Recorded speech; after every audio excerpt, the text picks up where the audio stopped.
Hello, brothers, and welcome to Sigma Old Man Channel. The wolf does not concern himself with the opinion of sheep. A brutal truth most people can't handle. Did you know that in a psychological study, most people admitted they would rather be liked than be right? That's how deep the need for social validation runs.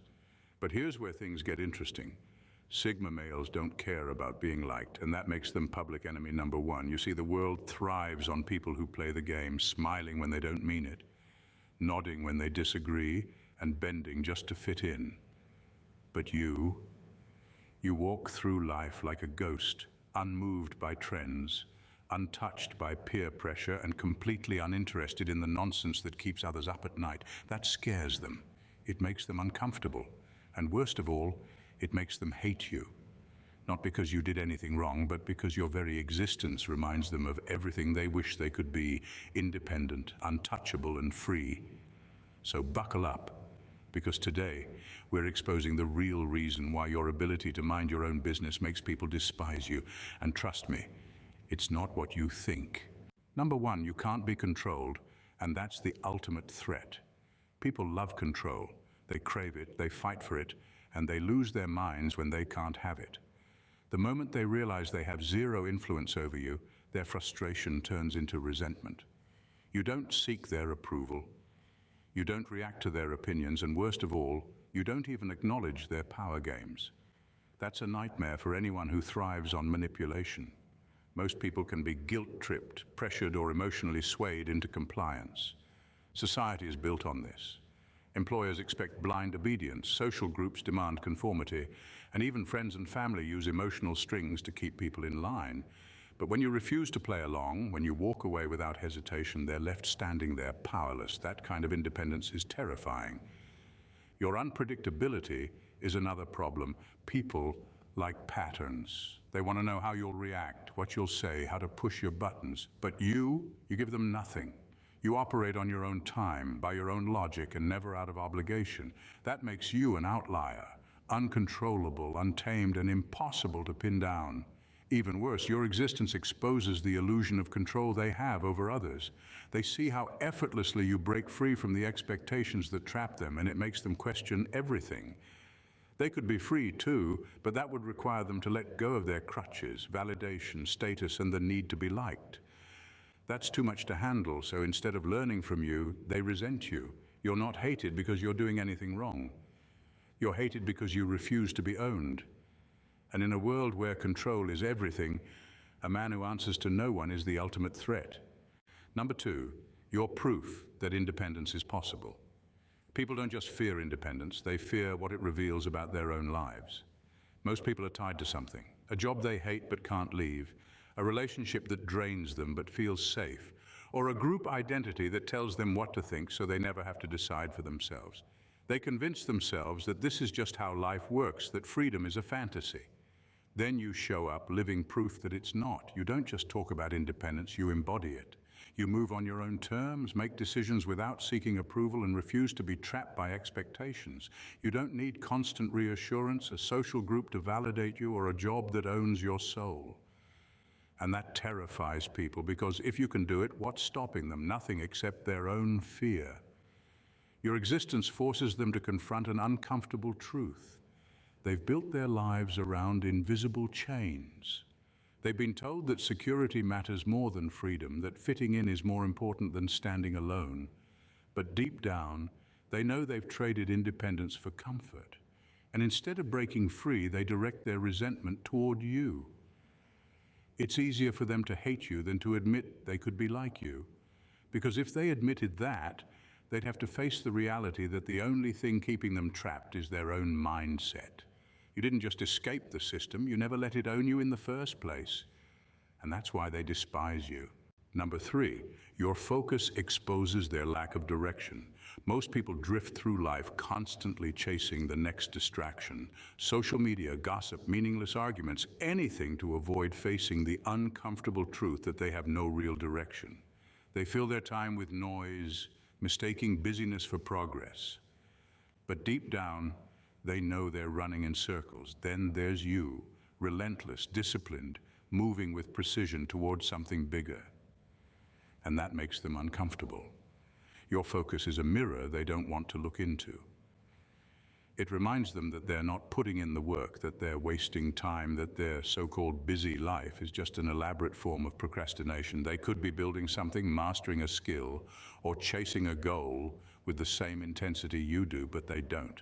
Because real effort requires sacrifice, and most people aren't willing to pay that price. Instead of fixing their own lack of purpose, they resent yours. They roll their eyes at your discipline, mock your ambition, and try to pull you into their distractions. Not because they truly believe you're wrong, but because if they can break your focus, they don't have to feel bad about their own lack of drive. If they can convince you to slow down, they don't have to speed up. But here's the thing, they can't stop you. Your mind is locked onto your path, and their opinions, doubts, and passive-aggressive comments are nothing but background noise. The harder they try to derail you, the more obvious it becomes that they're just trying to avoid their own reflection. And that's why they hate you, not because you're doing anything to them, but because your success is a painful reminder of their own stagnation. Number 4, your self-sufficiency feels like an insult to their existence. People build their entire identity around being needed. They want to be the friend who gives advice, the coworker who feels indispensable, the person others lean on for emotional support. It makes them feel important, relevant, and valued. But then you come along, fully self-sufficient, not seeking validation, and completely indifferent to their approval. And that stings. Your independence is a reminder that people don't actually need them as much as they think. You don't ask for their opinions. You don't crave their company. And you sure as hell don't rely on them to function. This isn't arrogance. It's just how you operate. You solve your own problems, keep your emotions in check, and move through life without expecting handouts or sympathy. But to them, it feels like a personal insult. Most people survive off external validation. They need to be told they're important, loved, and irreplaceable. But you move through life like a lone wolf, thriving without anyone's constant reassurance. And that makes them question their own relevance. If you don't need them, who else might not need them? How many of their relationships are built on dependency rather than genuine connection? Instead of respecting your strength, they try to find flaws in it. They call you cold, arrogant, or emotionally distant, not because you actually are, but because it makes them feel better about their own reliance on others. They need to believe there's something wrong with your independence because the alternative is too painful, accepting that they've built their sense of worth around being needed, while you've built yours on being free. And nothing threatens the fragile ego more than someone who proves they were never essential in the first place. Number 5, you don't give second chances to time wasters. People are used to getting away with things. They push boundaries, test limits, and expect forgiveness as if it's their birthright. They've spent their entire lives surrounded by people who tolerate their lies, excuse their inconsistency, and give them endless chances no matter how many times they prove they don't deserve them. Then they meet you. And suddenly their usual tricks don't work. You don't beg for loyalty, you don't plead for honesty, and you don't waste energy on people who show you once that they can't be trusted. The moment someone disrespects your time, your values, or your intelligence, you walk away without hesitation. No warnings, no dramatic speeches, just silence. That kind of decisiveness is rare, and it terrifies people who thrive on manipulation. They call you harsh, cold, or unforgiving, but the truth is you simply value yourself too much to entertain nonsense. You don't stick around hoping someone will change. You don't accept half efforts, empty apologies, or recycled excuses. You live by a simple rule. If they cared, they wouldn't have messed up in the first place. What really burns them is that your absence isn't temporary. Most people who cut someone off eventually come back. They break down, they miss the familiarity, or they fall for another round of apologies. But you, once you're done, you're done. And that's when reality hits them. There are no do-overs, no second chances, no loopholes. They weren't as important as they thought, and now they have to live with the fact that you walked away without looking back. Nothing is more terrifying to a time waster than realizing they were never needed in the first place. Number 6, you operate on logic, not emotion. Most people are ruled by emotion. They make choices based on fleeting feelings, social pressure, or whatever seems popular at the moment. They chase validation, seek approval, and let their moods dictate their actions. But you strip all of that away and operate purely on logic, and that makes you impossible to control. They can't bait you into emotional reactions. They can't guilt trip you, flatter you, or use social pressure to steer you in their direction. You don't care about trends, you don't follow the crowd, and you definitely don't make decisions just to fit in. Every move you make is calculated, intentional, and based on reality, not feelings. That terrifies them because it means they have zero leverage over you. People who rely on emotional manipulation despise logical thinkers because you don't play the game. They expect you to react when they provoke you, to fold when they apply pressure, and to second-guess yourself when they disapprove, but you don't. You process the situation, weigh the facts, and make your move without hesitation. No guilt, no hesitation, no unnecessary drama. What frustrates them even more is that you see through their tactics before they even try them. They can't guilt you into doing favors, they can't shame you into conforming, and they can't emotionally blackmail you into compliance. That kind of mental discipline is rare, and it reminds them how easily they can be swayed while you remain unshaken.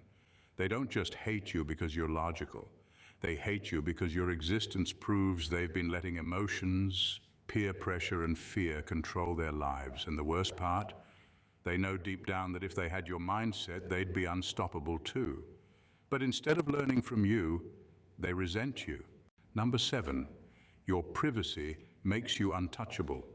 Most people hand over their weaknesses on a silver platter. They vent their frustrations online, spill their insecurities to anyone who will listen, and let the world know exactly what buttons to push. They confuse openness with connection, thinking that oversharing makes them relatable. But all it really does is make them vulnerable. You, on the other hand, operate differently. You don't give people ammunition. You move in silence, reveal little, and keep your personal business exactly where it belongs, private. That level of discipline frustrates people because they can't figure you out. They don't know what makes you tick, what you fear, or what you want. And when they can't categorize you, they can't control you. Most people rely on information to manipulate, using your past against you, preying on your emotions, or twisting your words to fit their agenda. But when they realize they know nothing about you, they feel powerless. They try to bait you into talking, to get you to slip up and reveal something they can use. They act like they're just curious, just trying to connect. But really, they're searching for an entry point, a weakness, an insecurity, something they can exploit. And when they come up empty-handed, their frustration turns into resentment. The truth is, people fear what they don't understand. Your silence makes them uncomfortable because it forces them to sit with their own insecurities. While they're busy broadcasting every detail of their lives, you're quietly making moves, staying in control, and never giving them the satisfaction of knowing what's next. And in a world obsessed with exposure, nothing is more dangerous than a man who remains untouchable. Number 8, you're not a puppet for their manipulations. Manipulators survive by pulling strings. They play the victim, twist words, and guilt-trip people into submission. They expect everyone to follow their script, nod along, apologize when accused, bend under pressure. And most people do, either out of fear, guilt, or a desperate need for approval. But you don't play their game. You see through the tactics, recognize the patterns, and refuse to be controlled. And that makes you dangerous. They try to provoke you, expecting you to react emotionally. They push boundaries, waiting for you to cave. They throw pity parties, assuming you'll feel obligated to help. But every time, you do the one thing they can't handle. You stay unmoved. You don't argue, you don't explain yourself, and you don't fall into their traps. You simply disengage, making their manipulation useless. That infuriates them. They need people who are easily swayed, who second-guess themselves, who can be shamed into obedience. You're the opposite. You trust your own judgment, set firm boundaries, and don't let emotions override logic. They can't figure out how to control you because you don't seek their approval or play into their mind games. What scares them the most is that others start noticing. People watch how you handle manipulators and begin to break free themselves. Your presence alone exposes the tricks, the lies, the emotional blackmail. And the more people wake up, the weaker manipulators become. They don't just dislike you, they fear you, because you're not just immune to their control. You're proof that it was never real power to begin with. Number 9, you hold a mirror to their mediocrity. Most people live in a state of quiet mediocrity, convincing themselves that they're doing just fine while avoiding any real effort to improve. They cut corners, settle for less, and distract themselves with mindless entertainment instead of facing the uncomfortable truth they could be doing so much more. Then they see you, and suddenly, all their excuses fall apart. Your discipline is a direct challenge to their laziness. Your focus exposes their distractions. Your refusal to settle makes their complacency look even worse. You don't have to say a word. Your actions alone remind them of everything they're not doing, and that's unbearable. Instead of leveling up, they choose the easier route, tearing you down. They mock your work ethic, act like your ambition is excessive, and try to frame your standards as unrealistic. They want you to doubt yourself, to slow down, to start questioning whether you're the problem, because if they can get you to fall, they don't have to feel bad about staying exactly where they are. But here's the part they really hate. You don't care. Their opinions, their insecurities, their desperate attempts to bring you down mean nothing to you. You keep moving, keep improving, keep proving that discipline wins every time. And that's what drives them insane. Not just that you're better, but that you refuse to shrink yourself to make them feel comfortable. You are living proof that their excuses are worthless. And instead of confronting their own failures, they choose to resent you for exposing them. Number 10, you embody the freedom they secretly desire. The truth is, most people dream of the life you lead, but would never admit it. They watch you move through life with ease, owning your time, your choices, and your space. Your independence isn't just something they admire, it's something they secretly crave. You're self-sufficient, calm under pressure, and unburdened by the drama that consumes them. But instead of admiring your freedom, they hate you for it. Why? Because your life is a stark reminder of the chains they've wrapped around themselves. They've chosen careers they resent, relationships that drain them, and habits that hold them back. They're trapped by their own decisions, too scared to change, too comfortable to break free. And when they see you living on your own terms, it forces them to confront their own complacency. They can't stand the fact that they're stuck. And worse, they know deep down they've created this reality for themselves. Instead of using your example as motivation, they project their resentment onto you. They criticize your independence as selfishness, your peace as aloofness, your self-sufficiency as arrogance. Anything to avoid admitting that the cage they're living in is of their own making. They want what you have, but they won't take the steps to earn it. You're a living reminder of everything they could be but aren't. Free, unburdened, and in control of their destiny. And it's far easier to resent you than to admit that the key to freedom is in their hands, not yours. At the end of the day, you're not just a presence in the room, you're a force. Your independence, your clarity, your unshakable self-awareness make you something that the world can't easily categorize or control. For some, that's terrifying. For others, it's a challenge. And for a select few, it's the ultimate source of inspiration. But regardless of how people respond to you, one thing is clear. Your existence forces them to confront everything they've avoided. While they flounder in their mediocrity, grappling with their limitations and lies, you continue to rise above it all. They can't understand you, manipulate you, or influence you the way they do with others. And that in itself is enough to drive them crazy. You are a mirror, reflecting their weaknesses and pushing them to see what they're too afraid to confront. But rather than rising to meet the challenge, most would rather shrink and resent what they don't understand. But that's the thing, you don't need their approval, their validation, or their understanding. You're already free, already whole, already on your path, no strings attached.